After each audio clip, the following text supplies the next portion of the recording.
নারীর সাথে ভালো আচরণ করো। নারীদেরকে বাঁকা পাঁজরের হাড় দিয়ে তৈরি করা হয়েছে।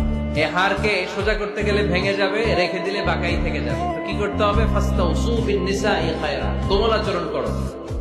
আবার আল্লাহর হাবিব সাল্লাল্লাহু আলাইহি ওয়াসাল্লাম বললেন, রিফকাম বিল কাওয়ারির, নারীদেরকে কাচের তৈজসপত্র বাসনের সাথে, গ্লাসের সাথে আল্লাহর হাবিব সাল্লাল্লাহু আলাইহি ওয়াসাল্লাম তুলনা করলেন। কাচের তৈজসপত্র, কাচের গ্লাস, কাচের প্লেট যেমনি আস্তে তুলতে হয়, আস্তে রাখতে হয়, নারীদের সাথে এরকম কোমল আচরণ করার আদেশ দিয়েছে কে?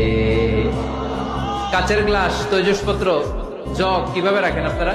খুব জোরে এরকম ধপাস করে নাকি? উঠানোর সময় ধপাস করে উঠান? খুব স্মুথলি এটা ধরতে হয়, স্মুথলি এটা রাখতে হয়। তেমনি নারীদের সাথেও স্মুথলি আচরণ করবেন। নারীদেরকে যত আপনি কোমল মোলায়েম ভাষায় কথা বলতে পারবেন, তারা তত আপনার